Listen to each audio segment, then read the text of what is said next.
गोपीजन वल्लभा गिरिवरधारी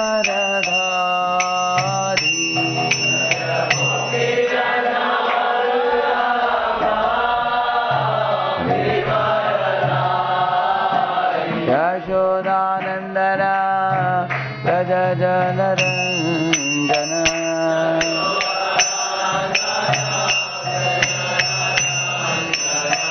यशोदानन्दन व्रज जनरञ्जन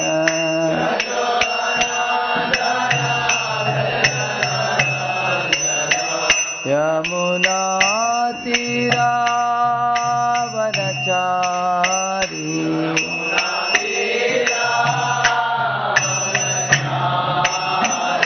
मुना तीरावनचारी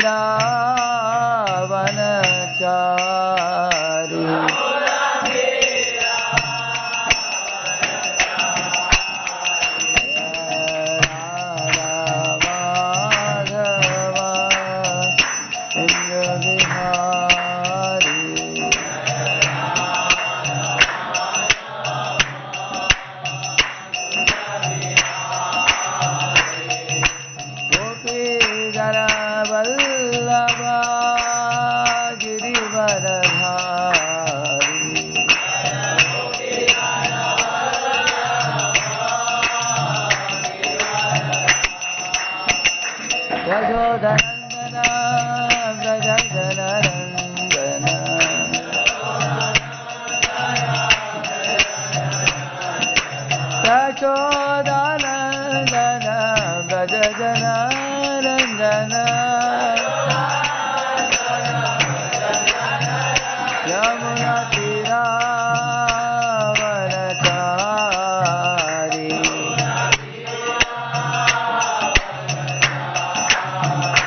जय राधा माधव कुञ्ज विहारी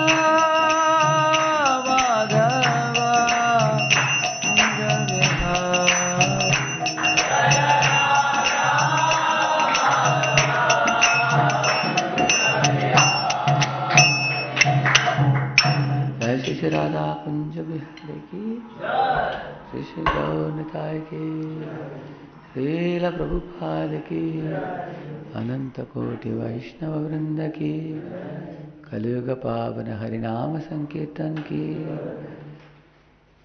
ओम अज्ञानतिमिरन्धस्य ज्ञानाञ्जनशलाकया चक्षुरुन्मीलितं येन तस्मै श्रीगुरवे नमः।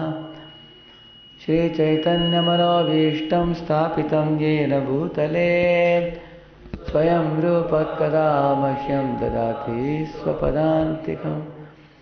वन्देऽहं श्रीगुरोः श्रीयुतापदकमलं श्रीगुरून् वैष्णवांश्च। श्रीरूपं साग्रजातं सहगणरघुनाथान्वितं तं सजीवं साद्वैतं सावधूतं परिजनासहितं कृष्णचैतन्यदेवं श्रीराधाकृष्णपादान् सहगणललिता श्रीविशाखान्वितांश्च। नमो विष्णुपादाय कृष्णपृष्ठाय भूतले श्रीमते भक्तिवेदान्तस्वामिनिति नामिने। नमस्ते सारस्वते देवे गौरवाणी प्रचारिणे निर्विशेषशून्यवादी पाश्चात्यदेशतारिणे।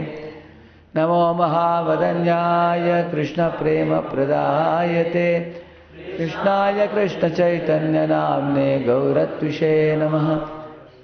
हे कृष्ण करुणा सिंधु दीनबंधो जगत्पते गोपेश गोपिका कांत राधा कांत नमोस्तुते तप्त कांचन गौरांगी श्री राधे वृंदावनेश्वरी वृषभानुसुते देवी प्रणमामि हरिप्रिये वाञ्छाकल्पतरुभ्यश्च कृपा सिन्धुभ्य एव च पतितानां पावनेभ्यो वैष्णवेभ्यो नमो नमः। जय श्री कृष्ण चैतन्य प्रभु नित्यानंद श्री अद्वैत गदाधर श्रीवासादि गौर भक्त वृंद। हरे Krishna Krishna Krishna Hare Hare Hare Ram Ram Ram Hare Hare.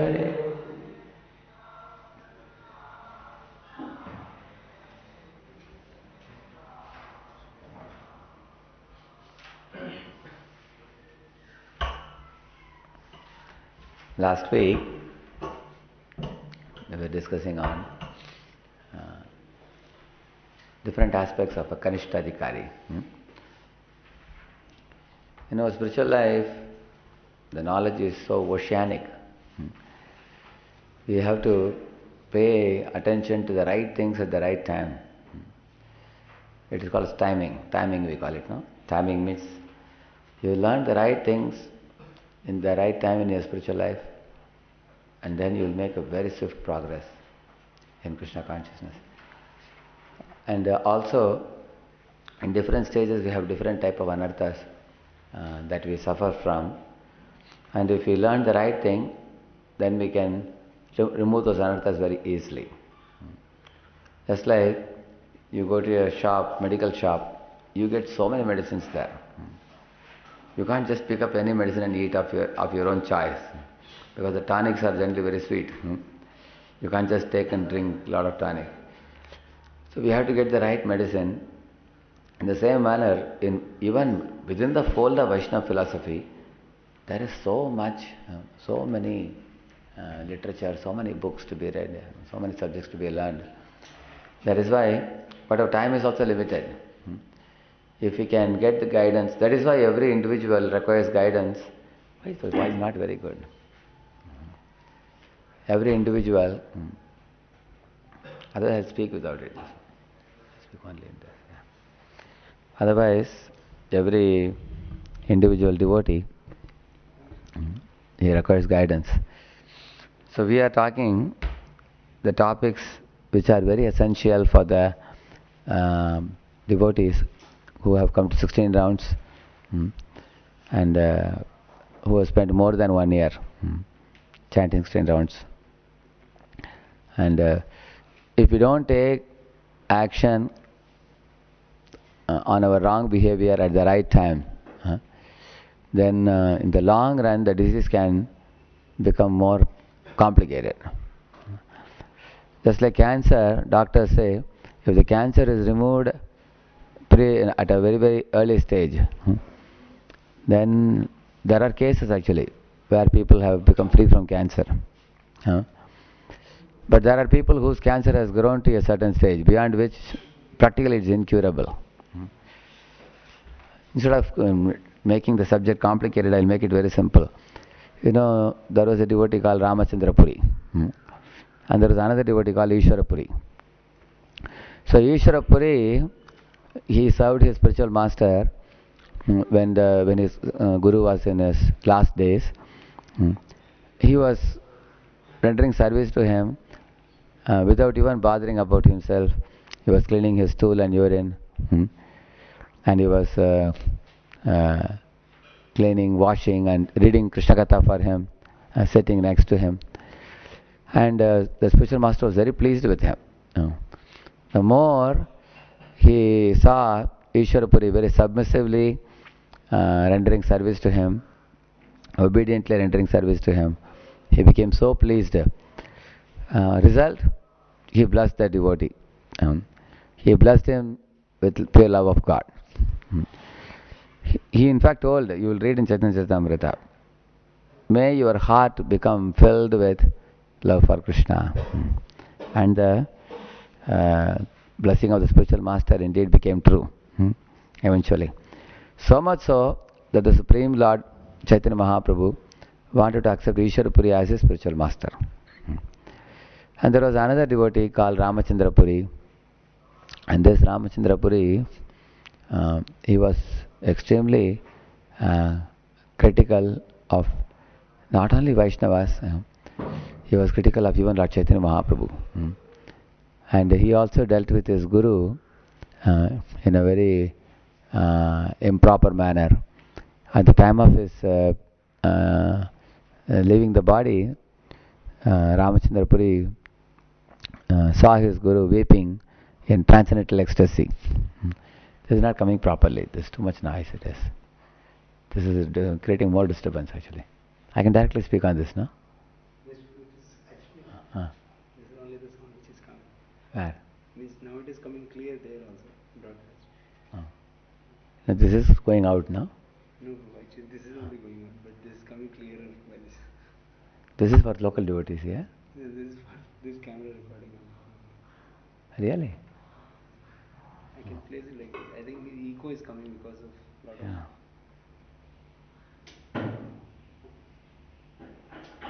Hare Krishna, Hare Krishna. Hare Krishna. It's not clear. It's not clear. Hare Krishna, Hare Krishna, Krishna. Completely, it's absolutely gone. Hare Krishna. Hare Krishna, Hare Krishna, Krishna Krishna, Hare Hare. Hare Ram, Ram Ram, Hare Hare. Hare Krishna, Krishna Krishna, Hare Hare. All right? Okay. So I was telling you about Ishwara Puri and Ramachandra Puri. So Ramachandra Puri, because of his nature, at the time of his guru passing away, he told them that why are you weeping for Krishna, calling Mathuradish, Dwarkadish? He said, you just meditate on impersonal Brahma Jyoti and attain Shanti, you will get some peace, he said. So because of his arrogant speech, the result was what? He got the curse of his spiritual master. Actually, the curse of a Vaishnava is so dangerous. When King Vena, he ruled the kingdom in such a way that he earned the displeasure of the Brahmanas. The Brahmanas did not say anything. Like that they said. That's all. That one car it is called. Immediately Vena died. They didn't have to do anything by that displeasure. So in spiritual life, pleasure and displeasure of superiors matters a lot for us. That is why we say, Yasya prasadat bhagavat prasado. We say, no? Why are we trying to please the spiritual master? If you earn his displeasure, then by his displeasure, our spiritual life dries up. Or by his happiness, our spiritual life blossoms. I'll show you one.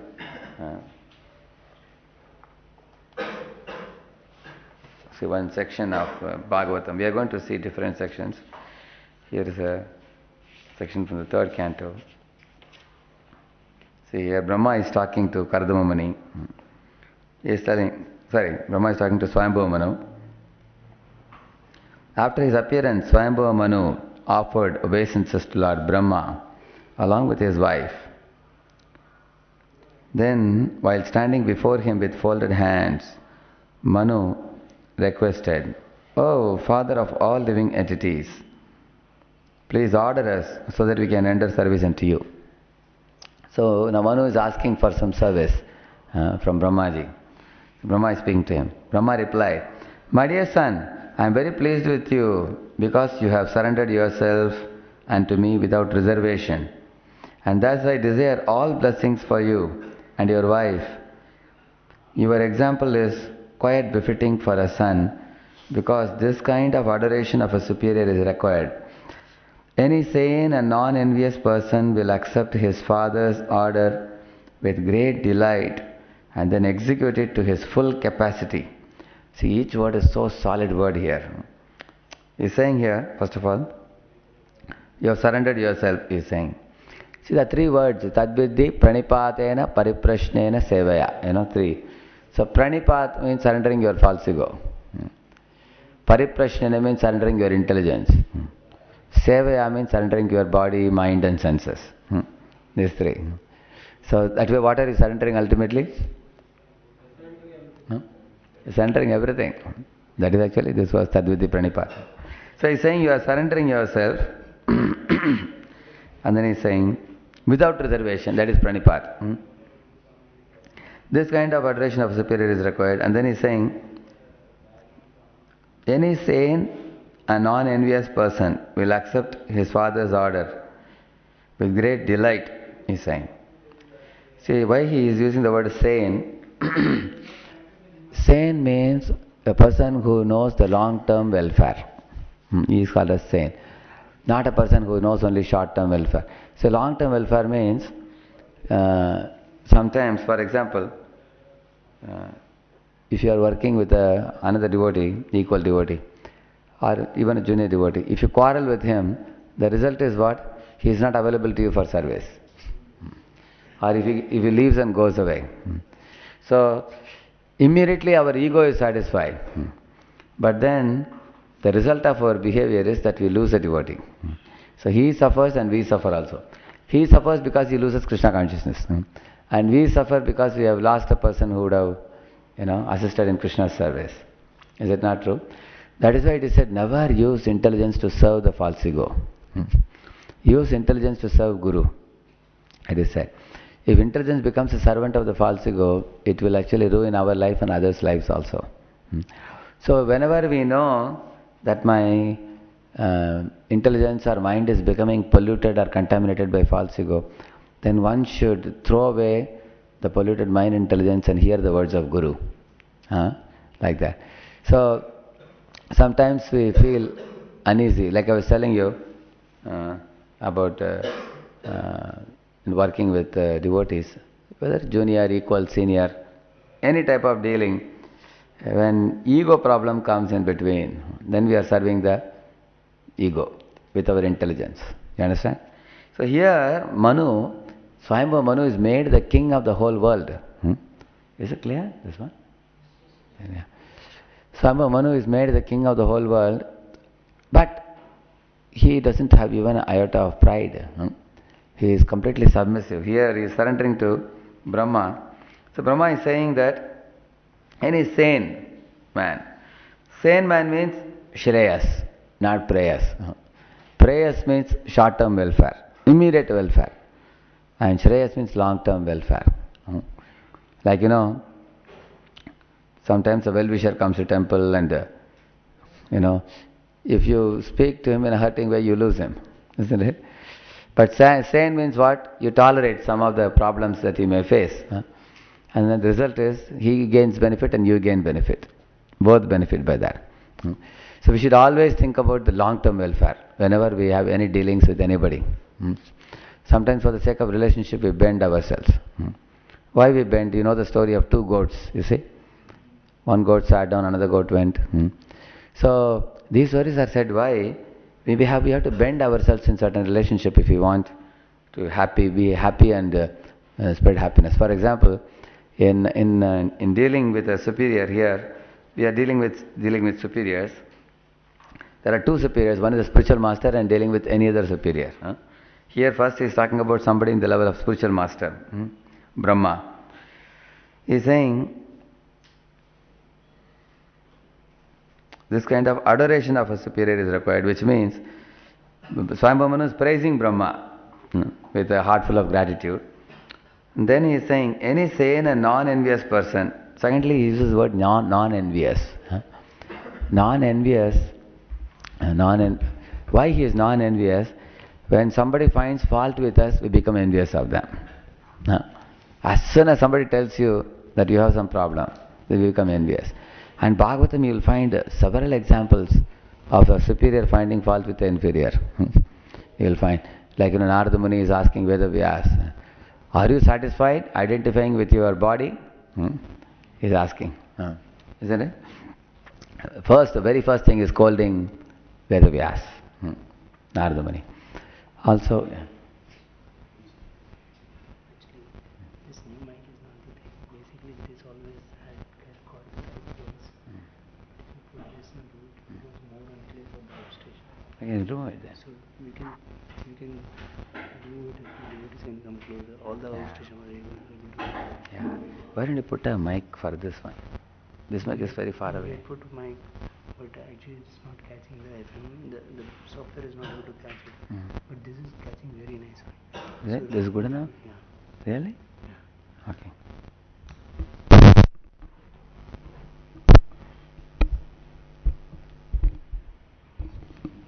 Hare Krishna. So, why the word non-envious is used? Actually, envy comes in our heart for those who correct us. Like you will find Narada Muni correcting Vedavyas, Arjuna being corrected by Krishna in the beginning of Bhagavad Gita, isn't it? Ashochanan, Vashochastvam, Pragyavadasya Bhashya, he says. Jadabharata is correcting Rahugana. You find like that. So, our mind, contaminated mind, thinks if somebody is scolding me or correcting me, then he is my enemy. Somebody is praising me or flattering me, he is my friend. And because of this, when we are being praised by somebody, even though an enemy may praise us, we may consider him friend. Even though a friend may find fault with us, we will consider him enemy. That's the nature of the mind, you see. That is why we become envious of somebody who finds fault with us. So here he is saying that any sane, a non-envious person will accept his father's order with great delight, he is saying. So another word used here is with great delight.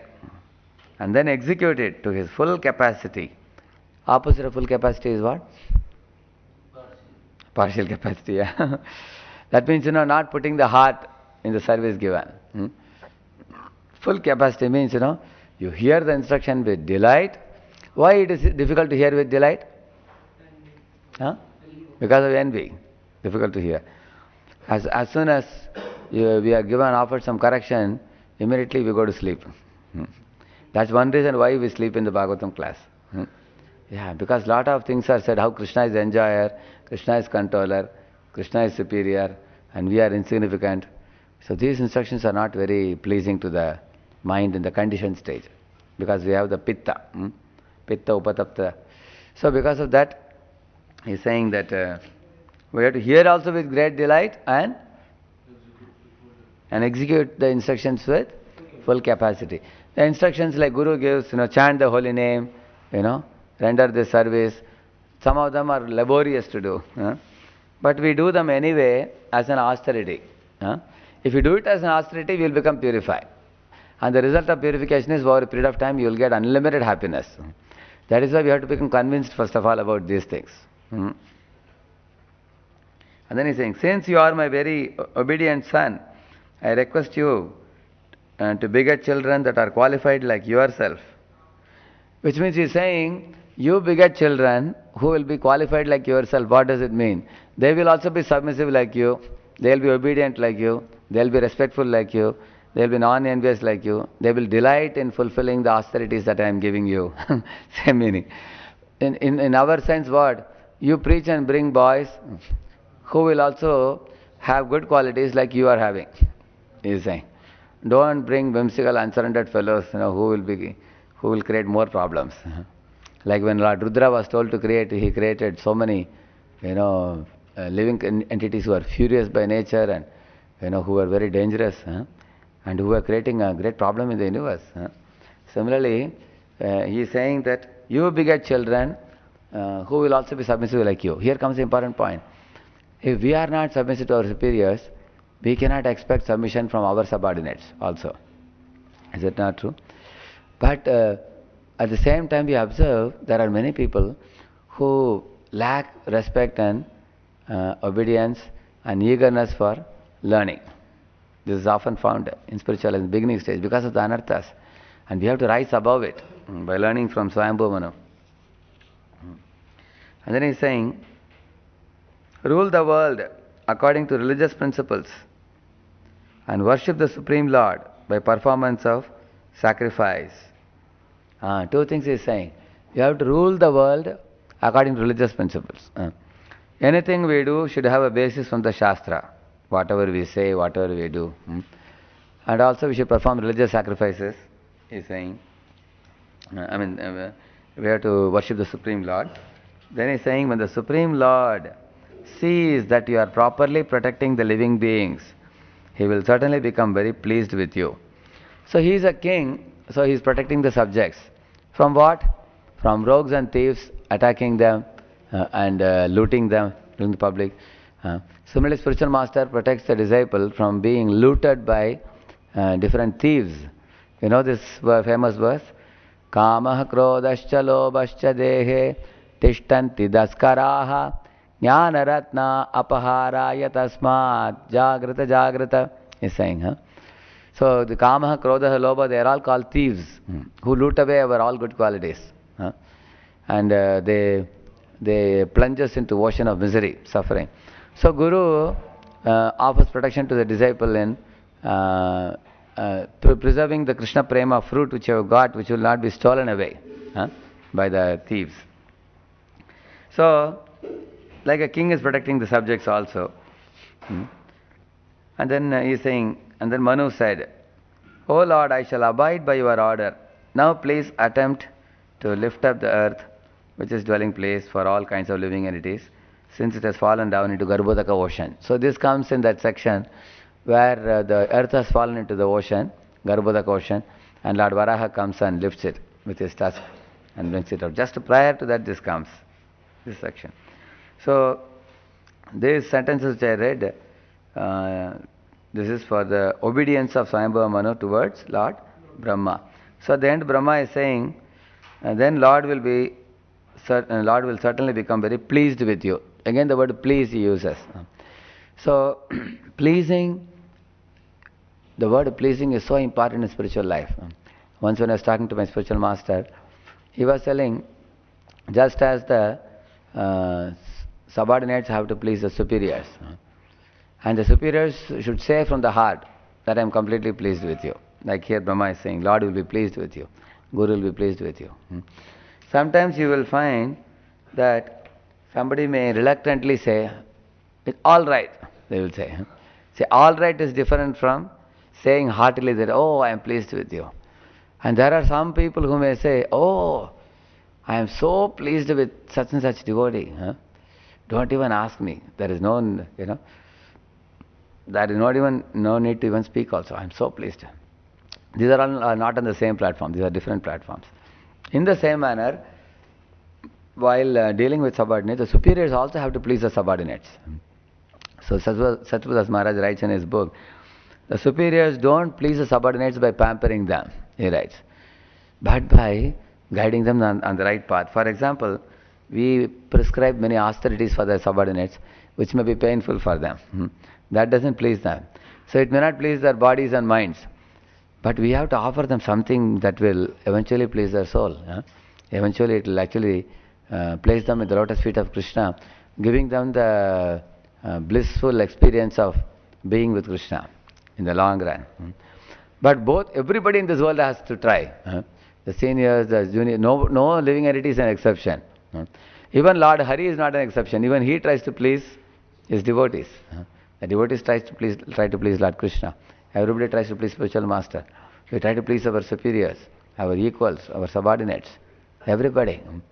And if the other person on the receiving end feels that this particular devotee is endeavoring or struggling to, please Hari, Guru and Vaishnava, in their heart they become satisfied.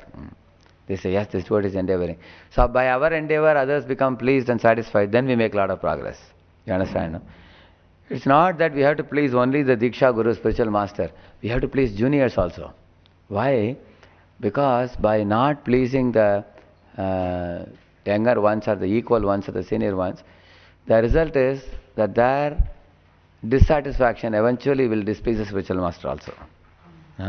It's all connected. It's all connected. One cannot say, I will please only the Diksha Guru who is far, far away, and then I will not have a proper relationship with juniors, equals and seniors. You can't say that. They are all connected. So here we saw Swayambhuva Manu. Now I want to give you another example of person who, a person like, Yudhishthir Maharaj, pleasing Dhritarashtra. Yeah, it is here. And Sanjaya also pleasing Dhritarashtra. See, Sanjaya, who is Sanjaya? Disciple of Vyasadeva, but what is his relation with Dhritarashtra? He drives the chariot of Dhritarashtra. Okay. What else? He is telling the power scene. Okay, he's telling, but what is his relation? He is his personal servant, personal secretary. Sanjay is the personal secretary to Dhritarashtra. He is narrating the pastimes. But he is not just a narrator or somebody showing TV or something. He is actually a very intimate servant. Now you will see how much thick relation Sanjay has with Dhritarashtra, and what a relationship Yudhishthir Maharaj has with Dhritarashtra also. You will see that. Here you see. After arising the next morning, Maharaj Yudhishthir performed his religious duties, which consisted of daily prayers, offering sacrifice to sun god, distributing charity to brahmanas. Then, when he entered the palace to offer respects to his superiors, Maharaj Yudhishthir found that his old aunt and uncles were missing. Uncles, he says. Uncles means who also? Vidura and Dhritarashtra. They both were missing. An aunt was missing also. So, Yudhishthira Maharaj started lamenting. Becoming filled with anxiety, king turned to Sanjaya and questioned, "Where is our blind uncle? Old blind uncle? Where is my well-wisher Vidura and my mother Gandhari?" Although they were both highly mortified by the death of their sons, I have no doubt been most ungrateful. I have been ungrateful, he is saying. Having taken my offences seriously, did they drown themselves in the Ganga? Due to the grief and mental agitation caused by the disappearance of his master, Sanjaya could not properly reply at first. This is a thick, intimate master-servant relationship between Sanjaya and Dhritarashtra. Because Sanjaya loved Dhritarashtra so much, now Dhritarashtra has absconded without even telling Sanjaya also. He didn't even tell him. He just absconded completely, disappeared. So, seeing that Sanjaya could not even speak, his throat became choked and there were tears in his eyes. And then Sanjaya is saying, then after pacifying his disturbed mind by means of intelligence and wiping away tears from his eyes, Sanjaya said, "I do not know anything about your two uncles and Gandhari, for I have been cheated by those great souls." See, Mushitosmi, he says. He says, Mushitosmi means I have been cheated by those two great souls. Who are they? Vidura and Dhritarashtra. And here he is saying, I do not know anything about your two uncles, he says. Why use of the word your? Huh? For him he is master. For whom? But then why is he saying to Yudhishthira Maharaj, your? If he is my master, like I am Sanjaya now, and you are Yudhishthira Maharaj, I am coming to you and telling you, your two master is saying, I don't know anything about your two uncles, he is saying. I don't know anything about your two uncles. He doesn't say, I don't know anything about my master. Actually, he is feeling very bad to call them because he didn't even inform that we are going. This is what I was looking for. He is telling your two uncles because although I have been thinking that I have a thick, intimate relationship with my master, now I have realized I have not served my master properly. So much so that my master did not even care for me to tell me that he is going, which goes to show that I have not served properly. Although I have been assuming that I am very intimate. See, this is another problem. Sometimes in a relationship with somebody, we assume somebody is very intimate. But in the long run, you find they are not intimate at all. Here, Sanjay has been assuming that he is very intimate to Dhritarashtra, but without telling him, he went away. So he felt very... That's why he's saying, you are two uncles, so you have a relationship with them. But I have no relation with them, he's saying. he's telling that they've gone away. And then while Sanjay was just speaking, Narada Muni suddenly appeared, and so the Pandavas hastily got up, and then they welcomed him and all. Now further thing happens here. So here you find Yudhishthira Maharaj saying that, try to think about it. Yudhishthira Maharaj knows in and out of Dhritarashtra. Because he knows that the sons of Dhritarashtra, headed by Duryodhana, they gave several problems to Pandavas, right from, poisoning Bhima, burning them in Lakshagraha and all that. So many things like that. Driving them away to forest, humiliating Draupadi in the public. Was Dhritarashtra not aware of these things? He was a part of all these things. And he was like sort of lenient to Duryodhana always. And that was watched by Yudhishthira Maharaj. Imagine if somebody is hurting you, or somebody is behind a person who is hurting you, will you not be unhappy with him? He is father of Duryodhana. And all through he has supported Duryodhana. Now, of course, he may not kill him in the battle. He's a blind man. Naturally, Yudhishthira Maharaj wouldn't kill him. Nor did Dhritarashtra participate in any battle or something. But he could have easily neglected him, or ignored him, or thrown him away, or put him in prison. Is it not true? Instead of doing that, what did he do? He allowed him to be in the kingdom every day morning, offering namaskar to him. Why? When we say superior, there are 4 types of people who are superior. Age, experience, seniority, and position. 4 things. There are 4 people superior to us. Those people who are more aged than us, they're superior in age to us, we have to respect them. And those who are superior in experience, like for example, our mother and father, they have a lot of worldly experience. When we meet them, they have lived in the world. Living in the world also teaches many valuable lessons to the living beings. Many, many difficulties come. Sometimes when we become devotees, we think we know better than parents. Is it not? It may be true that you know spiritual knowledge more than parents. But when it comes to worldly experience, many times the parents are well informed. And it is not wrong for us to pay heed to them, what they want to say. Let us also hear from them. And they are also aged than us, we have to naturally respect them. You will find Krishna,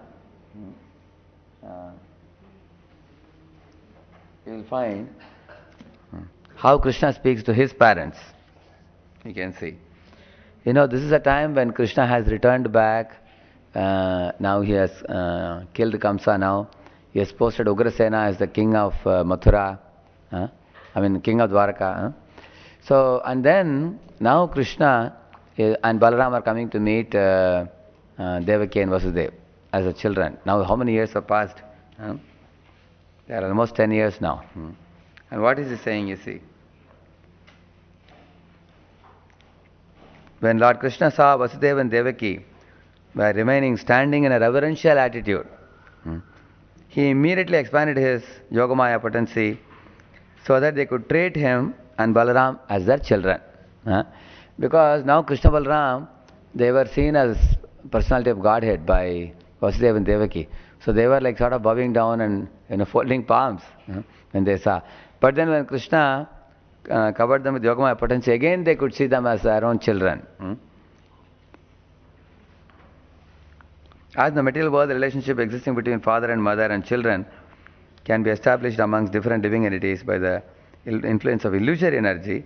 Similarly, by the influence of Yogamaya, the devotee can establish a relationship with the Supreme Lord, as a child is saying. So this is Yogamaya. The material world, there is Mahamaya. So he is saying that how they treated their parents. They are saying, my dear father and mother, although you have always been very anxious for the protection of our lives, you could not enjoy the pleasure of having us as your babies. As you are growing boys and as you are adolescent youths.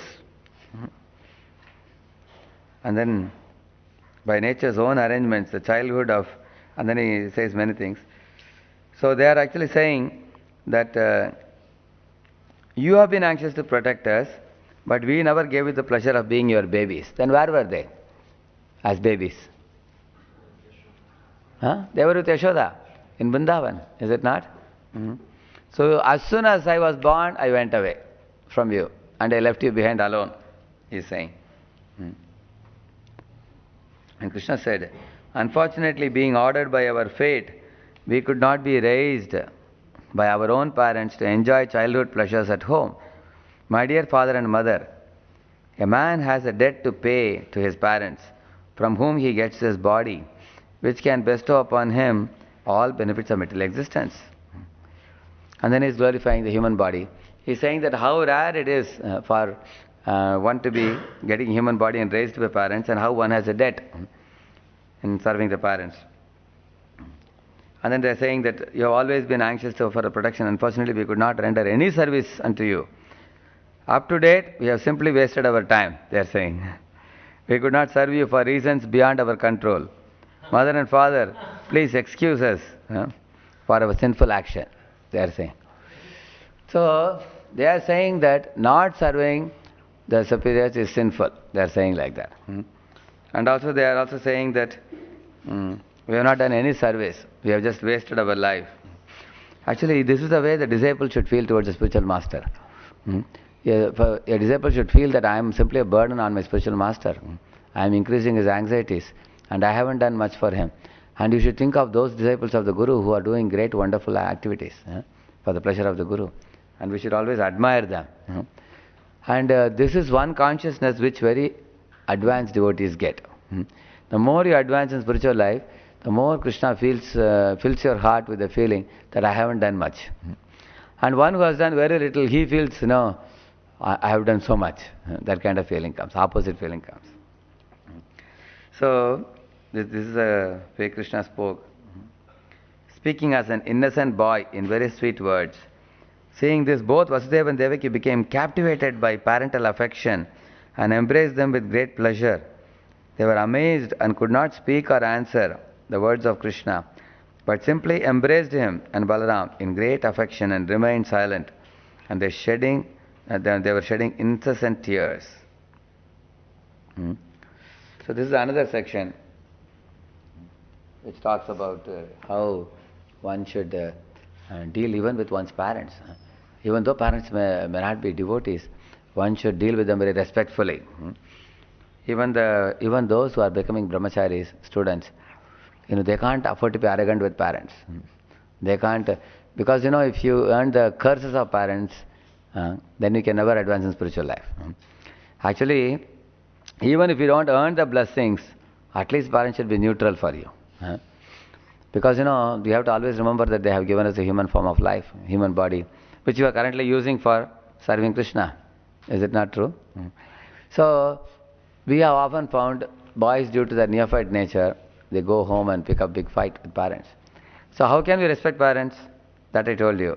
Their age, their worldly experience, they are superior to us, so we obey them. Deva, Dvija, Guru, Pragyam, Pujanam, Shaucham, Arjavam, Krishna says, Deva means the Lord, Dvija means the learned Brahmanas, Guru means the spiritual master, Prajna means the elders, which includes the parents also. Parents and learned personalities, elders. So we should always, he says, Pujana means worship them by bowing down to them, saluting them, respecting them. He says like that. And also,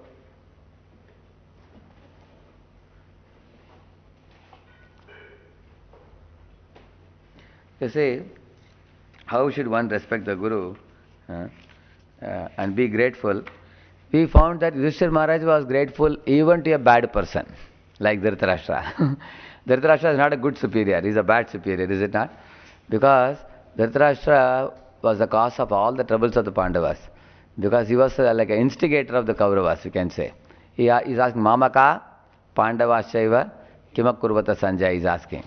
Mamaka means my children, and this Pandu's children, he is saying. So he is not a good person. He was not only physically blind, he was also spiritually blind. And he was very, very possessive of Aham and Mama. But still Yudhishthira is able to respect him. What is Yudhishthira Maharaj saying? He is telling, oh my dear uncle, I have been very ungrateful with you. Why he is feeling like this? He feels that I have killed 100 sons of yours in the battlefield of Kurukshetra. And because I killed all of them along with my brothers, I have left you without any children. And now I am trying to please you by keeping you in my Sabha court and giving you a elevated asana. And I am trying to please you and serve you nicely. Maybe there was some shortfall from my side that you have become dissatisfied with me. And you have left me and gone to drown yourself in Ganges due to some depression or something. And he's crying practically. He's shedding tears. And he's asking everybody, and he's asking Sanjaya. And Sanjay also feels, I haven't served my master so well. I have displeased my master. So both of them are like that. So that was with respect to a relative who is not spiritually exalted. Which means sometimes even, you will find even Lord Chaitanya Mahaprabhu, when he met his mother was crying when she came to Shantipur to meet him. And he told his mother, my dear mother, due to some impulse, emotional impulse, I have left everything and become sannyasi. Now that I am seeing you crying so much, if you wish, I will leave my sannyas and come and stay with you as a son. Of course, you think Mahaprabhu is going to do that? But this is called a sentiment. What is sentiment? Sentiment is that which comes from the heart. He is telling her, if you wish, and then she is telling, no, how can you leave everything and come back? Now that you have taken sannyas, the whole world is seeing you as a sannyasi. It's not good for someone to leave sannyas and come back home because of his attachment to mother. People will laugh at such a person. She says, no, you don't have to leave everything and come, but you be in Jagannath Puri, which is not far from Navadvip, so that we can, on and off you will come and go and we will see you. This is ideal platform. If anybody want to join ashram, they can adopt this. You can say that, you take a house in Pune, so we can on and off we can meet. Don't go so far away, And that is why we have to talk to parents. How can one hurt the parents by harsh behavior or arrogant behavior with them? Dhritarashtra is such a cruel-hearted personality, and Yudhishthira is respecting him with so much respect, you can see that. So, and also, Yudhishthira Maharaj must be having a lot of gratitude, because Dhritarashtra brought the Pandava children from the forest and allowed them to live in the Sabha, along with his own children, although Pandu died in the forest. After that, Pandava children, when they were small, tender children, they lived in the court of Dhritarashtra.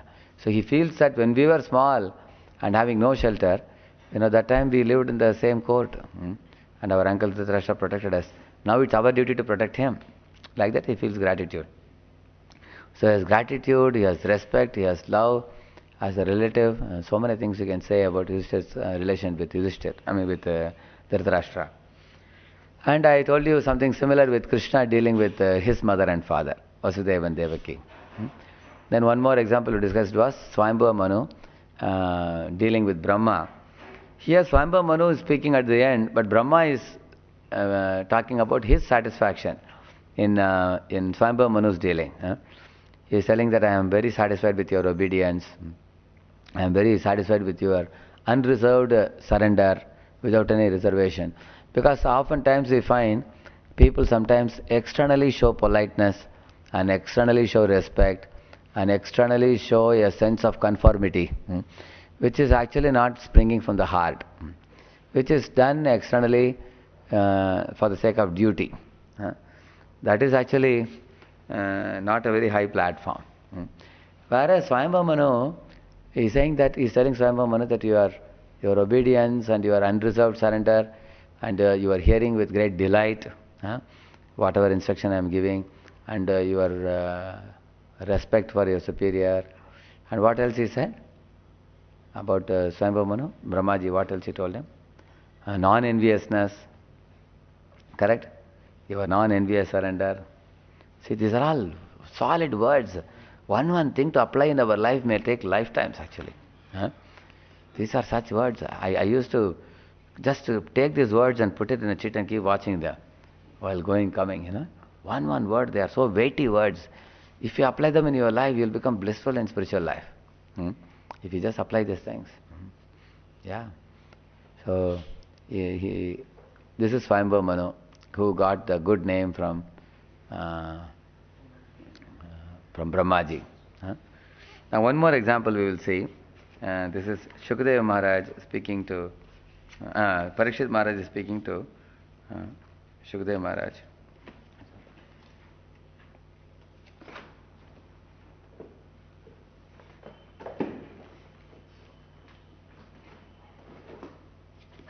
Yeah. Vayam dhanyatama loke. I'll take that verse. Yeah. This is 10.12.43. Vayam dhanyatama loke. Guropi kshatra bandhavah. Yat pibamo muhustvattah. Punyam Krishna kathamritam. He's telling Vayam means we. He's telling about himself. Vayam dhanyatama loke. Guropi kshatra bandhavah. Oh, Shukadeva Goswami, I am a kshatra bandhu. See, Brahmana, when he doesn't do the duty of a Brahmana, he is called Dvija bandhu. When Kshatriya he has failed in his duty, he is called as Kshatra bandhu. So he is saying, I am Kshatra bandhu. Why? Because I put a snake around the neck of Samik Rishi. I didn't behave like a proper Kshatriya. I have committed a big blunder in my life. And then he says, because of that sinful activity, now I am cursed to die. So my life is not glorious. Like that he is saying. Parikshit Maharaj is saying. But yourself, I am so fortunate to have a guru like you. Dhanya means I got a Sadguru like you. Dhanya Tara means I got to sit down at your lotus feet and hear you personally. That is Dhanya Tara. Dhanya Tama means Muhuhu, is saying. Again and again hearing Krishna Katha. Then I have become Dhanya Tama. That is the third superlative. Dhanya, Dhanya Tara, Dhanya Tama.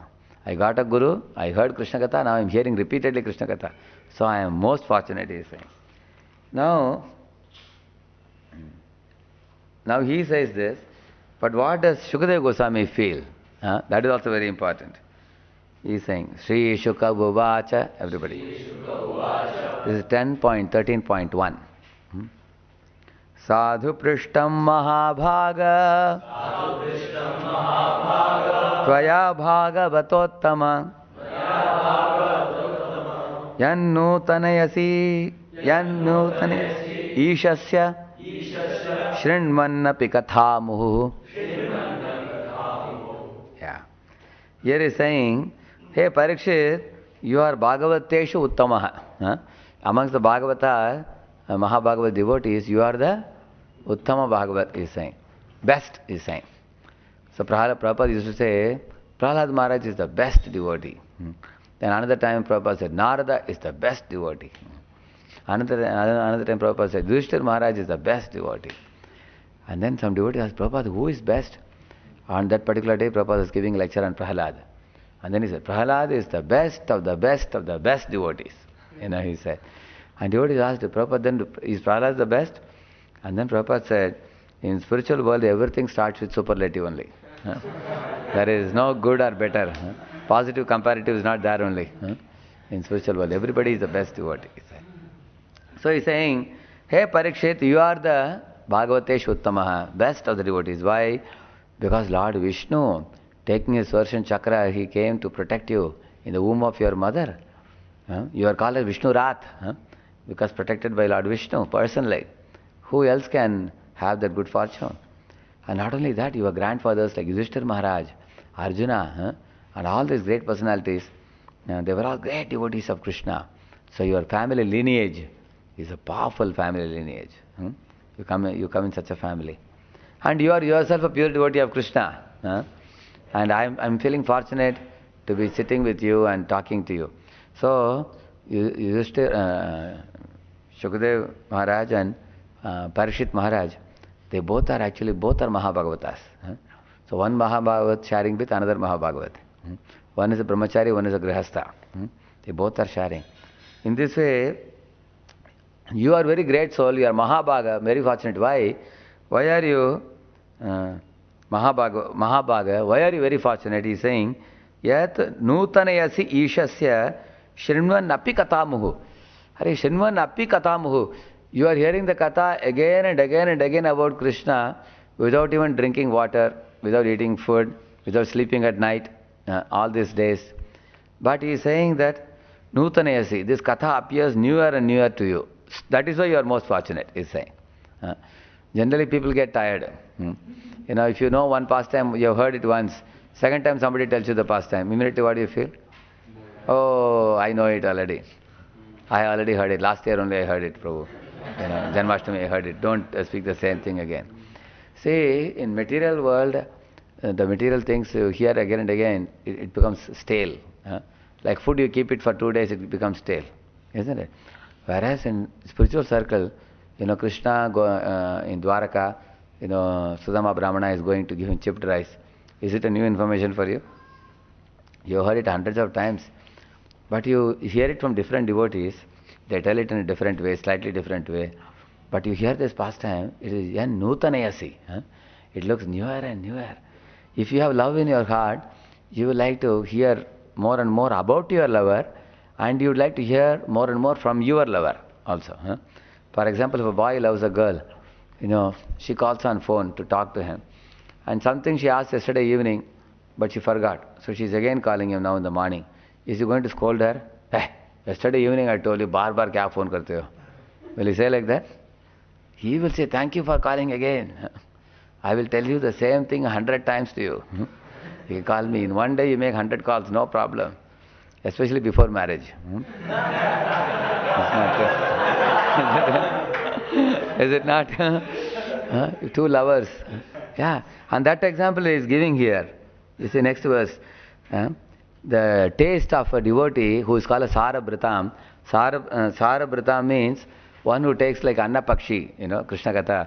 Only he takes out of this world and he leaves everything else. Such a Sarabritam, he says, Striya Vitanam iva sadhu varta. He is saying, Pratikshanam navyavat achyutasya yat Striya Vitanam iva sadhu varta.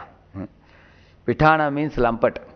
A lampet person, Dibachi, who likes to talk to women for a long time, or who likes to hear about women, how much interest he will have? He will say that, abhi tak shuru nahi hua. Although 1 hour he is talking, he will say that now I want to continue talking more and more. Like that he will talk to a woman or hear about a woman with great interest. Like that a devotee hears Bhagavad Katha, he is saying. See what kind of example Shukadeva Goswami is giving, you see. He is giving this so that, you know, people like us can easily understand. In this world, or in the material world. So, in this way, now who praised whom? Is Guru praising disciple or disciple praising Guru? Both are praising each other. Yeah. Both parties are praising each other. You see, similarly, in the first canto, you will find there is a very beautiful verse. I think it is 1.2.6, I think. Just a minute.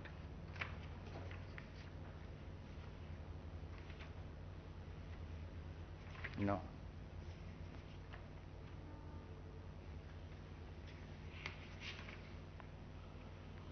Yeah.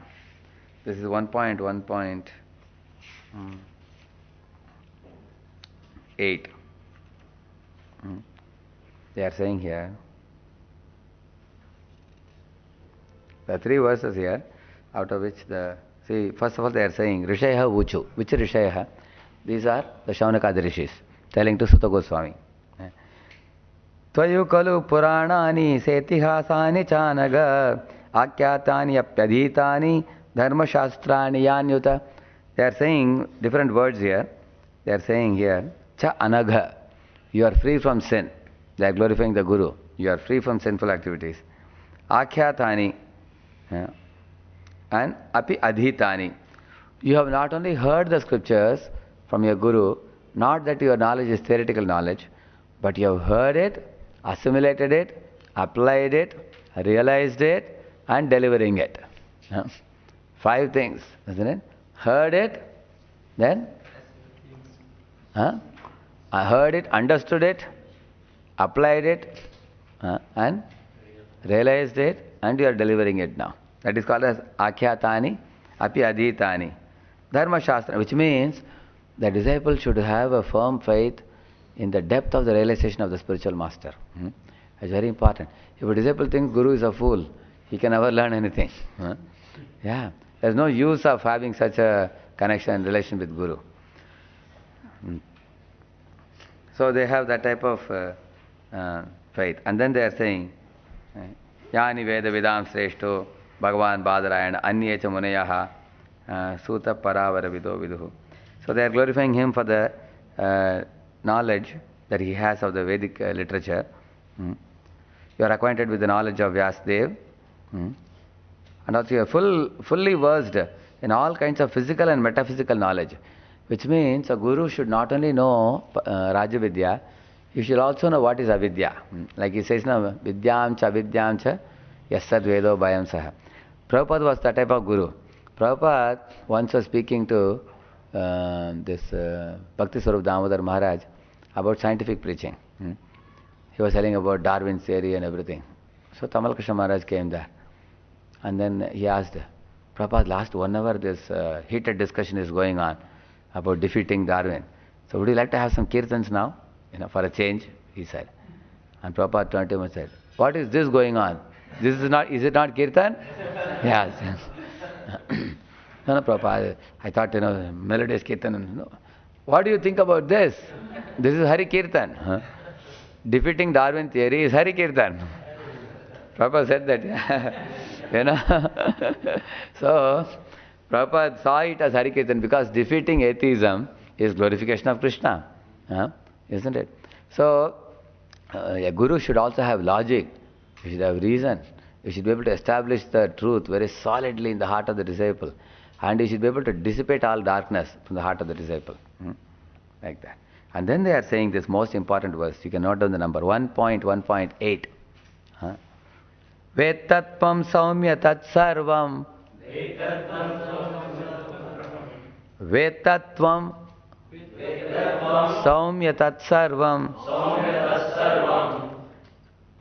Tatvatas tadanugrahat. Bruyuho snigdhasya shishyasya. Guravo guhyamapyuta.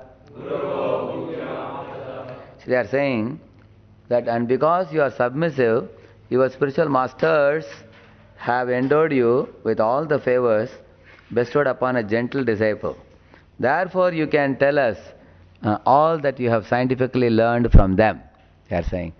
See, here they are using the word spiritual masters. Why instead of spiritual master, they are saying spiritual masters? We have many spiritual masters. Like we have Diksha Guru, we have many Shiksha Gurus also. Like some of you may get guidance from somebody, just senior devotee coming to your voice every week, maybe your counselor. There are other senior devotees to whom you are in touch.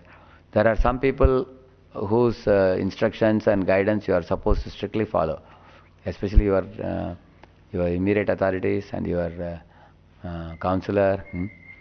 And then like the Srila Prabhupada, spiritual master, and the local temple president, whoever it is, in whichever place. So these are people who give you some things to do, and how you are fulfilling their instruction is very important. Here he is saying that your spiritual masters have endowed you with all the favors bestowed upon a gentle disciple. So we have to please these spiritual masters by our submissiveness. By submissiveness. And sometimes people ask, Prabhuji, why should we do drama, of being submissive? I am a very frank person. I am a very straightforward person. So such a straightforwardness is good for nothing. It is useless. Because if somebody may be arrogant by nature, somebody may be saying that I am straightforward and I speak openly, but by being arrogant with our superiors, we only earned their curses. We never earned their blessings at all. So we have to put aside our wrong type of our personality and adopt the right type of our personality. Like for example, in dealing with my superiors, I had both types of experiences. Like in, generally speaking, I treat all my superiors like Govind Prabhu, our Radha Gopinath Prabhu, Shamanand Prabhu, uh, and Sanat Kumar Prabhu, all these people with great respect. And Prahlad Maharaj treated them as good as Supreme Personality of Godhead, he says that. That kind of respect I dealt with. In one meeting, one brahmachari had, sort of eloped with a girl, wanted to marry her or something. Despite the permission of the spiritual master, he married her. So I was also called for one meeting, in a senior devotees meeting. So I became extremely upset with this particular incident. And I was sort of speaking a bit heavily. I said that, what were you people doing? How did you let this fellow go so far? You should have stopped him right in the beginning. Such a wrong tendency should be nipped in the bud. Because he was given a long rope, and now he has used the rope to hang himself, I said. So when I said it, all the seniors, they became chup-chap, nobody spoke. They had a small face, like this. And the meeting, of course, ended. But after the meeting, I met the seniors and asked them, why you people never commented? They said, we became very unhappy with your speech. They said that, you think we have not protected him sufficiently? He was not attending brahmachari classes. We have given him so many notice. Please come for the class, come for the class. He was not attending Mangalarati so many times politely. Probably we were too soft with him. We were not heavy with him. We were trying to bring him to the right track, like a mother, slowly trying to bring a child. We tried. But this fellow, despite our trying to bring, he went away. More and more. Like we say, Vinashikale, Viparita Buddhi. He went away. So, but then in the meeting when you spoke so strongly, we felt that you are unhappy with all of us, and we just couldn't speak. Then I offered obeisances to them and sought forgiveness from them. I'm very sorry for speaking very strong. And that was the first and last time I have spoken like this in my life with them, anytime. There was no other occasion where I have dealt with them, in a strong way. So after that, I became million times more cautious in dealing with my superiors. Because, even if they are saying something which apparently appears like wrong, for the time being, it is always preferable to be submissive and obedient to them. In case what they are saying is wrong, they will change their opinion about us if they see us becoming submissive. See, submissiveness and obedience can conquer the heart of anybody. It is very easy. Even Kshatriyas have that policy, right? If somebody submits to a Kshatriya, will he kill him? No, you are submitting, but still I'll kill you. He'll kill like that. He is not a Kshatriya only, isn't it? So, by becoming submissive, we stand to gain. We don't stand to lose. But we have ego problem. We think, I am right, I am telling you, and they are saying it's wrong. I want to prove to them I am right. This is how the husband-wife quarrel also happens. You will see. Like the wife wants to prove she is right. Husband wants to prove he is right. Then out of the two, it is better for whom to be submissive? Your daughter? He is saying both. How many of you say both? Okay. How many of you say wife? The correct answer is wife. The Shastra says the wife has to be submissive, even if the husband is arrogant. I'll tell you one example. In Pune, there was one congregation, husband and wife. This congregation, Mataji, she is very serious about devotional life. And the husband was becoming little lax in his spiritual life. And he was becoming more interested in sense gratification, material enjoyment, and family life. So, she once had a big fight with the husband at home, and she went to her parents' home and all that. And then she came back. Again the fight was continuing. It appeared as if it may end up in divorce and all that. So then they brought this family to me. I was dealing with them. So I called the husband privately and asked him, what is the problem? He said, Prabhuji, I am very unhappy with my wife because she always hangs on the shoulder of the counselor, Mataji. She says, Mataji said, my counselor said. She always goes behind her and puts counselor in the front. And these counselors also don't respect me as a husband of this lady. They also tell me that, unless you become spiritually advanced or whatever, we will not be able to help you develop, unity with your wife, cooperation with your wife. The counselors are taking my wife's side. My wife is taking counselor's side, and I am left alone. And he said that because of that, I become angry with my wife and I shout at her and we have a quarrel and everything, he said. And then I asked him, then when can I accept that you are not attending Sunday feast, you are not attending your counseling meeting? And he said, because I have problem with my counselor only. So I am not attending counseling meeting, he said. Then I made 7 points for him. Some of them are this, that you will attend counseling meeting regularly, you will attend Sunday feast program, you will go for yatras and everything. And he said, all of this I will follow, provided my wife is submissive. She cooperates with me. He said, why should she go to my counselor and create trouble for me? She should better talk to me. She doesn't want to hear what I have got to say, but she wants to show me that I am useless. She wants to prove to me that I am a trouble-giving person.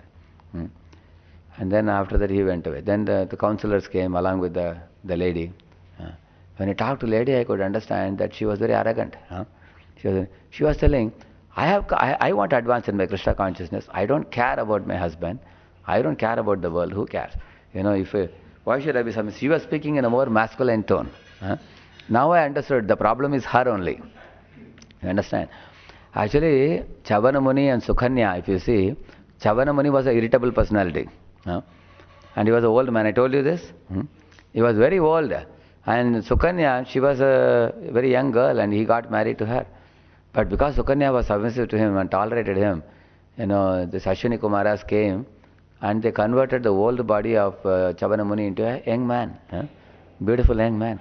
Later on, Sukanya's father came and suddenly saw Sukanya with a young man and he was shocked. My dear daughter, have you left Chavana Muni because of his irritable nature and you have joined with another man? It's a great sin for a woman to give up chastity. And Sukanya laughed and said, Father, this is none other than Chavana Muni. My husband's body is transformed into youth by this Ashwini Kumara, she said. So in this way, Chavana Muni Sukanya is glorified for her submissiveness. Similarly, here also you find, actually many of you said both. It is true that both husband and wife require certain type of qualifications. But what if the husband doesn't have those qualifications? Then wife also should fight. If you say like that, then you will never become happy in life. I can write a bond and give you. You will never become happy in life. If you find fault with your superiors and keep pinpointing it and becoming rebellious, arrogant, quarrelsome, you will never become happy in life. You can see it for yourself. On the other hand, even if superiors lack, like Ramachandra Puri lacked good qualities, but Chaitanya Mahaprabhu was submissive to him.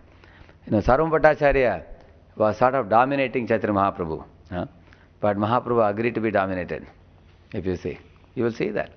If you see, superior-subordinate relationship is always like that, if you see. And then you become fortunate. You become more glorious by that.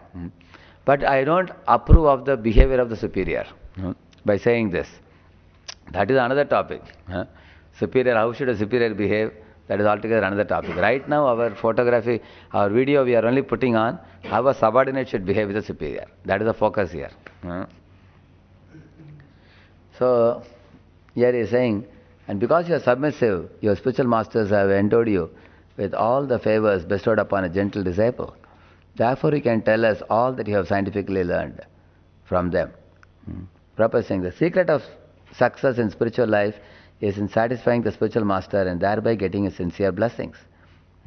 So, sincere blessings and good wishes of superiors is very necessary for us to advance in spiritual life. Actually, we should never earn the displeasure of even the Mataji's women. Like our Govind Prabhu used to say, when he was going to America, he was seeking blessing of some of the senior most congregation Matajis, like Prem Leela Mataji, Radha Priya Mataji, who are 50 plus or 60 plus. So he was telling that our advancement doesn't depend on our own endeavors. Our advancement in spiritual life depends on Guru's blessings and the Vaishnava's blessings and everyone's blessing. And we should never think somebody is in an inferior position so we can dominate them and we can earn that displeasure and who cares? That kind of attitude is very dangerous.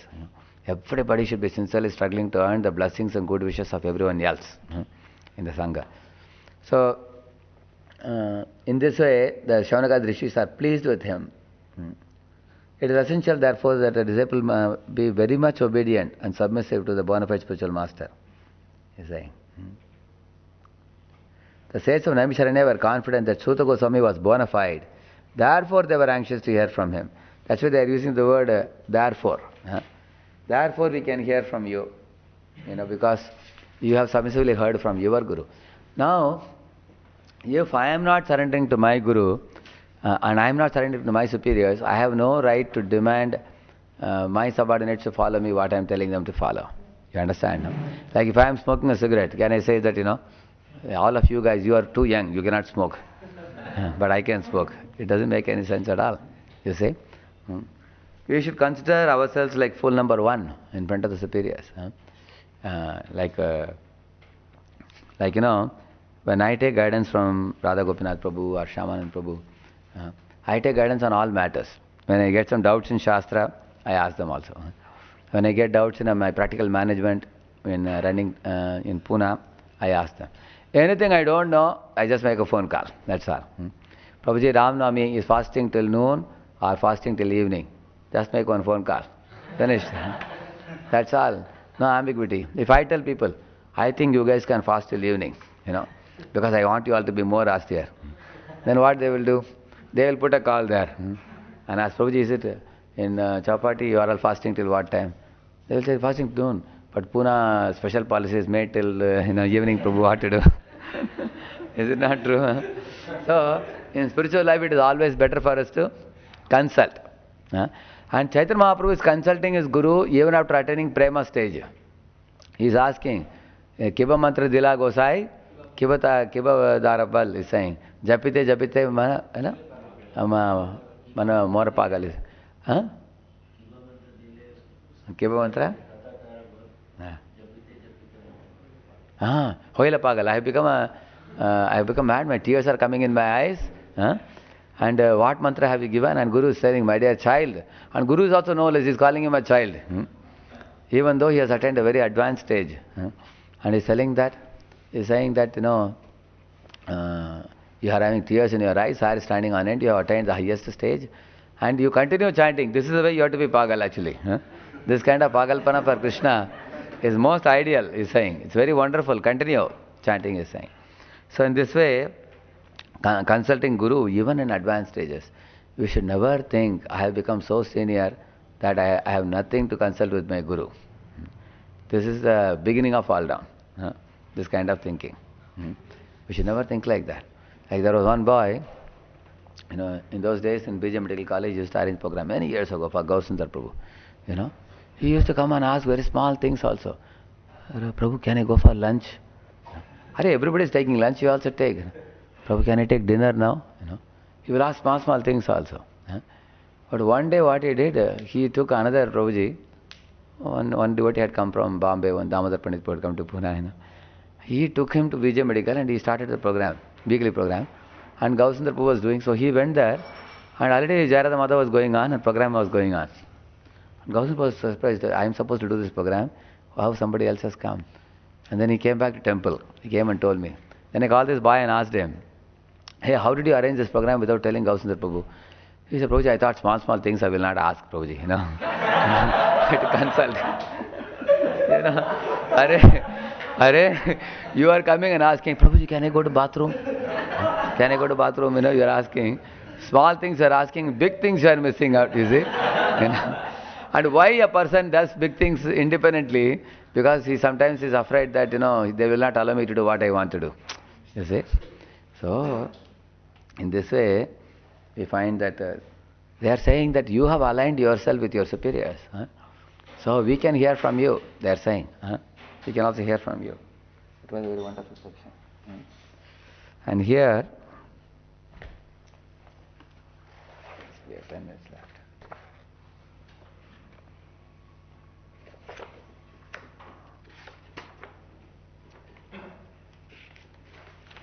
See, this is from Vaishnava Etiquette book by Satsuradas Maharaj.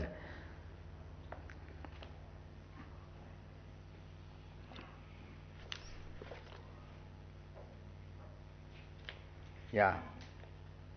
Lord Chaitanya Mahaprabhu's, here he is talking something about the respect for devotees. How Lord Chaitanya Mahaprabhu respected even neophyte devotees like Orison lady. And appreciating devotees, he is saying. And then here he's talking about serving more advanced devotees. We'll read a little bit of this.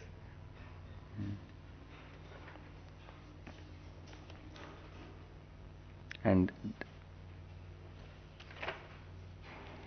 yeah, this I already told you, Ishwarapuri, Madhandrapuri. Here is answering a important question. See, how do we know who is an advanced devotee? If every god brother of the... Okay, here is talking more about the spiritual masters, god brothers. Okay, here we have some notes in this Vaishnava Etiquette book. Dealing with god brothers. This is an important section. God brothers should call one another as Prabhu. One should, however, not try to become Prabhu because we are being so addressed. One should simply remain a servant and accept others as Prabhu. We are servants of our God brothers, and according to a particular level of God brother, we must serve him accordingly. See, in Vaishnava etiquette, you cannot serve a very young devotee like a spiritual master also. Like you say, our senior devotee is coming, and on his birthday we want to wash his lotus feet, and we want to, do Pada Puja. You cannot do that for anybody. It's done only for the Guru. You understand, no? Anybody, like in Bombay, Ranath Maharaj and all the senior devotees, they have made many policies regarding the counselor-counselor relationship. The counselor is like a philosopher, friend and guide. We say like that. The Shiksha Guru. But Diksha Guru treatment is much different. Like certain things externally done for Diksha Guru are not done for the Shiksha Guru. Like the Pada Puja I was telling, or Vyasa Puja, this kind of thing. But sometimes Shiksha Guru becomes so prominent that on his birthday, a lot of people assemble together, sometimes hundreds of people, and then they glorify him as if it is a Vyasa Puja, mini Vyasa Puja. So these things are not appreciated. So we should never have an official forum of praising a senior devotee on his birthday. We don't do that. Individually, personally, if somebody wants, you can write a greeting card and give it. Prabhuji, we are grateful to you for this or something. Like in those days, there are devotees who did officially, they are gone now. Like, in one of the voices, they made a big chart of writing, every boy was told to write something for Radhesham Prabhu and give it. And even if a boy doesn't feel any connection strongly, still he has to write because he is obliged to write. He writes. And then our voice gave the biggest of the charts or something like that. Sometimes people would give like that. So one of the seniors who did it is not even there now. He's gone now. So bhakti is actually of the heart, even the respect also individually. So seniors should not accept such respect. They have to know. So we have to let us know from here how to actually serve the God brothers. From our senior God brothers, we should inquire submissively, carry out their instructions, and aspire to be their obedient servant.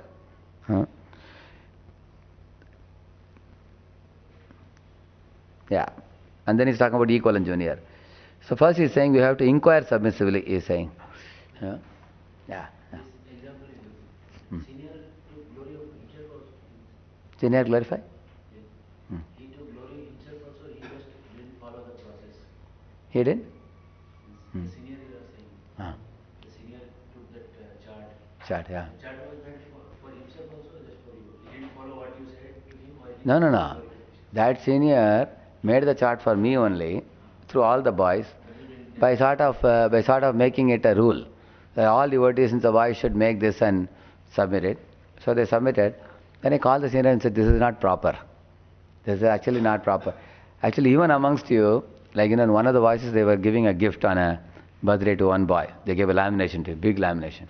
So all the boys thought, we will also get like this when our birthday comes. Can you give to everybody? So it should be personal and private. It should be. So only for Guru we do Vyasa Puja. That kind of worship we do. We have to know. Yeah. Yeah? Keeping photo also. We only keep photo of Diksha Guru. We don't keep any other photo. I asked Bhaktarasana Maharaj for his photo in my early college days. He never gave it. He said, no, I am not, I am just your Shiksha I am giving you. Keep only Diksha Guru, he said. So, also here he says, from our senior God brothers, we should inquire submissively, carry out their instruction and aspire to be their obedient servant. Yeah. Like inquire submissively, I told you, we can inquire about everything. But that inquiring nature is very good, because when we study the Shastra, we get many doubts in Shastra. Oftentimes we feel fear to ask, but if you have the relationship to ask, you can gain immensely. Hmm. I have asked many questions to my superiors like Shaman Prabhu and Radha Gopinath Prabhu especially. Hmm. Many philosophical doubts. Because when you read the Bhagavatam, sometimes you get such doubts. And I used to ask about my personal life also, like, say, sometimes our management is very frustrating. It's asking questions. Sometimes dealing with devotees is frustrating sometimes. So you can ask these questions and they will tell from their experience. They are more Anubhavi Bhakta. They are experienced devotees. And we may not have the experience. So if you can borrow their experience from them. Like one time I asked Radha Gopinath Prabhu about how things don't go the way we plan. And we get frustrated. About that I asked him. He said, you should never get frustrated. He said, this is material world. You should be prepared. And then he told a beautiful pastime.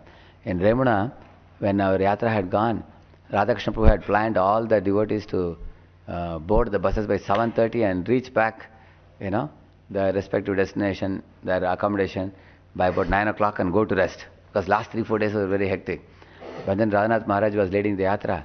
He told all the devotees, how many of you want to taste the Amrita Keli of Remuna? Kshirshwar Gopinath Amrita Keli under the moonlit night of Remuna. And then all devotees said, Hari Bol! They shouted, all devotees. Then Maharaj asked, where is Amrita Keli? Get it now. And Radhakrishna Prabhu said, Maharaj, already we are kept in the bus. They can eat in the bus when the bus is moving. But Maharaj said, you can again ask the devotees, how many of you want to eat Amrita Keli under the beautiful moonlit night, sitting in Remuna on the sand, eating the Amrita Keli little, remembering Madhavendra Puri, or when the bus is going fastly, you want to eat it like that you want. Which one you want? Everybody understood what Maharaj wanted. And when Maharaj asked Haribol, they said Haribol. And then he asked Radhakrishna to bring it. Then they went to the buses and they brought everything back. And then Maharaj gave a lecture on the glory of Amrita Keli, and the beauty of everything he said. At last, when he concluded the lecture, it became almost, leaving from there only became 10:30. Yeah. And then next day morning, Maharaj asked Radhakrishna Prabhu, so, Prabhu, are you happy now? Yes, Maharaj. He said like that. And Maharaj said, see, man proposes, Lord Chaitanya disposes. So, when Maharaj said this pastime, when Radha Gopinath Prabhu told this pastime, my heart became very light after hearing this. He said, you see, in your life you will make many plans, Man proposes, God disposes, we say. So don't be attached to your plans. Make plans, but don't be attached to your plans. That is why talking to seniors and hearing their experience can help us a lot.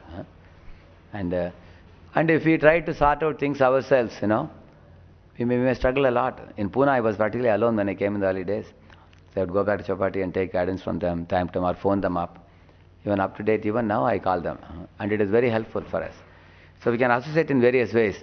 We can go with them for the lectures and hear it. And we can personally meet them and hear from them. We can watch them from a distance, how they behave, how they deal with different people in different situations. These are different ways to associate and learn from them. Now it is time 7:30, so I'll conclude the talk. And if you have any questions, you can write a chit and give it to me. And what I will do, whenever you all ask questions, I will cover it in the subsequent class, as a part of the next class. I'll cover it. You can write in a paper, if you have any questions. Antardeep Prabhu?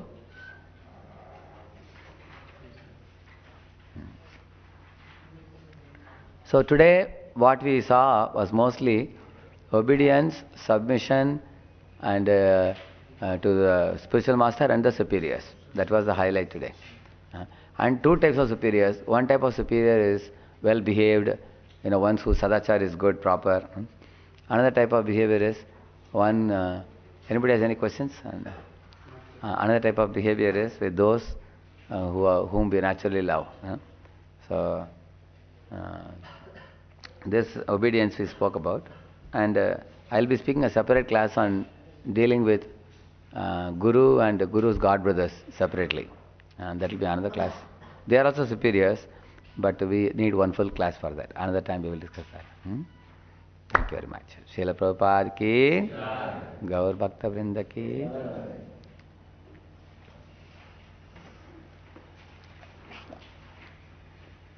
So I covered everything, whatever I got. I got different sections on different places. So you remember what all I touched today? Only the names you tell. First I began with Swayambhava Manu and Brahmaji discussion. Brahmaji appreciating the obedience of Swayambhava Manu. Then Yudhishthira Maharaj and Dhritarashtra, and also Sanjaya and Dhritarashtra also, relationship. Yeah. Then Krishna dealing with his parents. So age, experience, seniority and position. I think I missed out a little bit. Later on I will talk about the position. Huh? Yeah.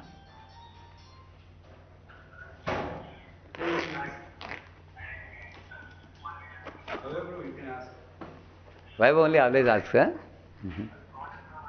Hare Krishna. Tell me. My question is that, like Gauri mentioned about there are 4 types of superiority. 4 types of superiority: age, experience, and position, and seniority. No, that is not my question. There are 4 types of superiors, but sometimes it happens. Yes, but Hare Krishna, Prabhu. I'm hearing you. Tell me. So there are 4 types of superiors. So sometimes it happens that one is superior by one factor and other is superior by other factor. So is there any hierarchy? Yeah, I'll tell you, in Vaishnava Siddhanta, why this 4 are kept like this. Because, for example, I'll tell you a practical example. In Pune temple, we have Rupa Goswami Prabhu, you know. You can hear directly. You see, I'll tell the question. The question is, we have age, experience, seniority and position, no? 4 things. So, sometimes, one may have one and another one may have one, how to see it. I'll tell you, in Pune temple we have Rupa Goswami Prabhu. In age, he is senior to me. Say I am 42, he also must be 43, 44, whatever. And then seniority, also he is senior to me. You know, he came to Krishna consciousness probably in 87, 88. I came in 91. He is senior. So I respect him because of that. And he respects me because I am president of the temple. I am holding a position. He doesn't think himself, I am senior to Radha Shyam, so I will deal like a senior. He doesn't deal like that.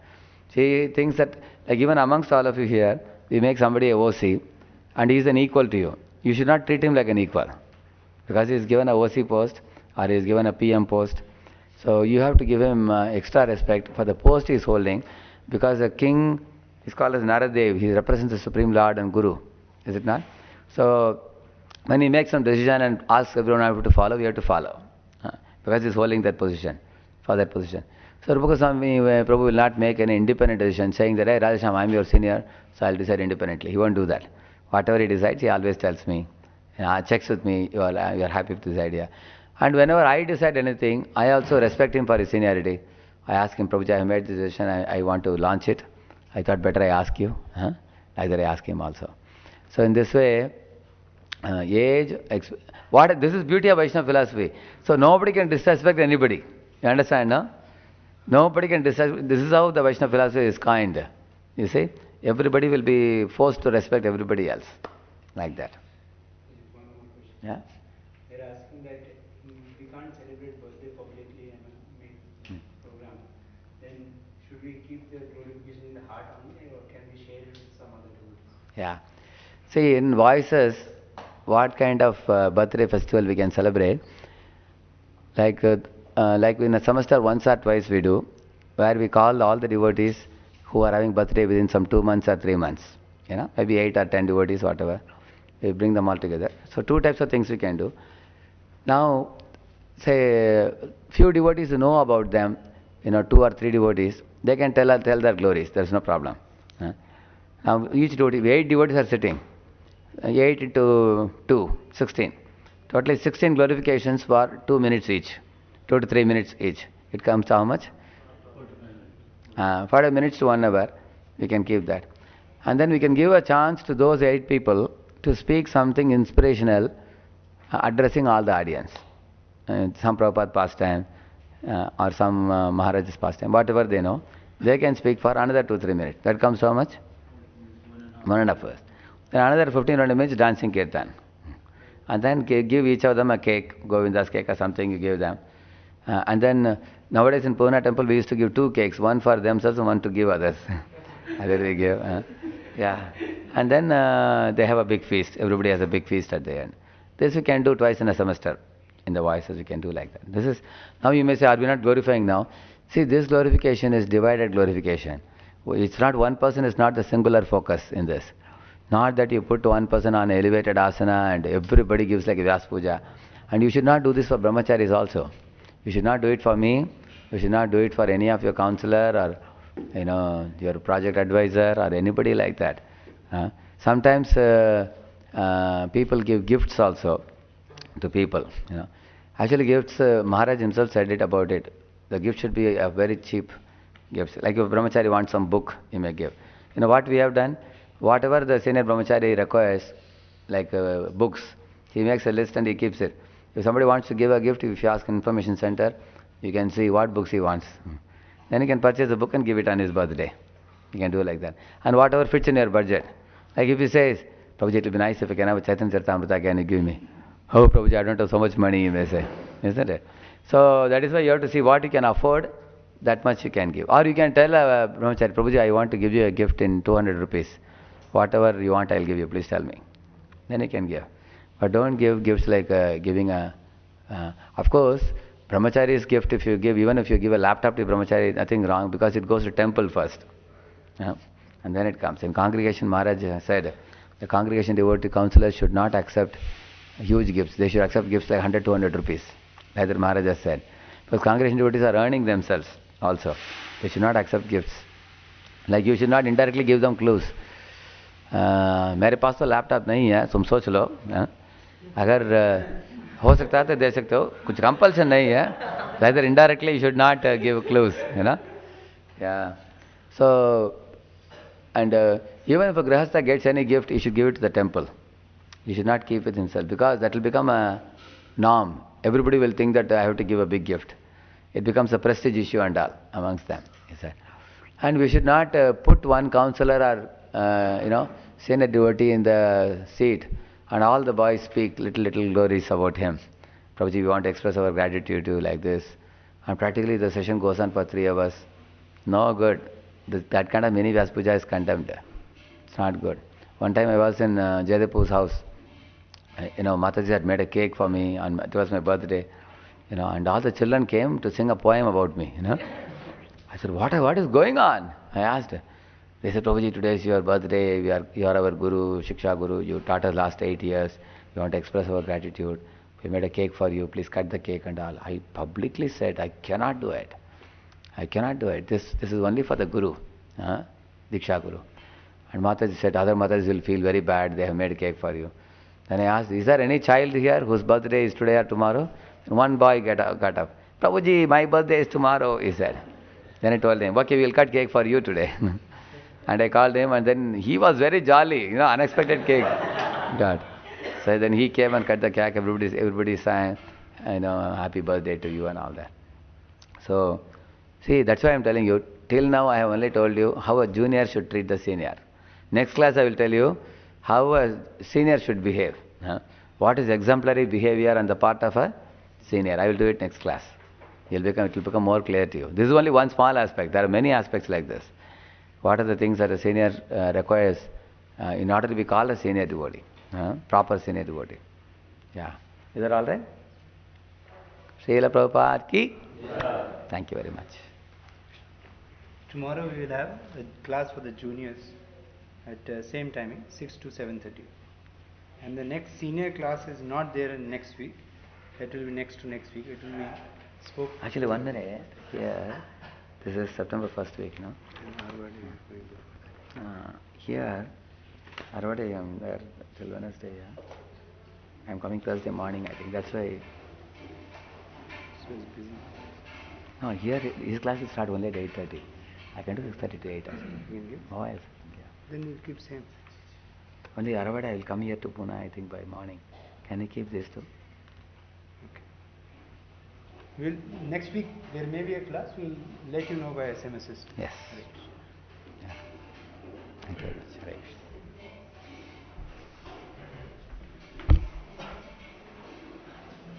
Actually, for today's this is the mic always going on. Because ultra clear actually, ultra clear. All the notes after your throat was, I'm sorry, Guruji. But because I don't know what is the sound going on, I'm shouting at the top of my pitch. Because you have to see, Maharaj always is there in Bombay. Any lecture given, no, Maharaj will always ask for a. Actually, mic or the other mic also which you are using. Hey, I may be thinking that I'm screaming also. Well, I'm shouting because I don't know exactly what is going inside. You can switch it off. Feedback is required. Feedback. Huh? Feedback is required. Ah, feedback is required. Because when this mic is on, I will know how it is, quality is and everything. Now, how will I know about this? You know, you will have to take out from this and give it in a speaker or something. If the speaker is loud enough, then I'll be confident that yes, this is working. Yeah. And head was also cut like this. It was like this one. Oh, is it? I was trying to do like this. No, I saw it is cut. No, that is this portion. Okay. That camera is doing. Actually, today we can go to market, both of us, buy everything which is required. I agree. I can take out time. Yes. All these things should not do that. And this, our mic was horrible today. It was not good. I think No, we the can get a mic, we get a full set. yes. Full set will get. I think the amplifier is not charged properly. We can get a speaker also. So it is not charged properly, no? Huh? No, Guruji, actually, yes, it comes through this mic, and this mic is giving a diffuse sound from that speaker. Although we No, you will get a feedback speaker. No. Feedback speaker will get. My suggestion to you, what you do, I will speak on this only, always. From this you take a feedback out and give it in the amplifier. Yeah? We'll keep a speaker here, feedback speaker for you. Yeah. Which will Then I will know, yeah. you will understand what sound is going. Exactly. That's what Maharaj also does. If you have feedback, then I will know. Otherwise, That will be output. Output, yeah. It was clear this, eh? yes, Means we have to have two laptops. One output, one input. Today we'll do it. Huh? yes. 10 to 12. Yes.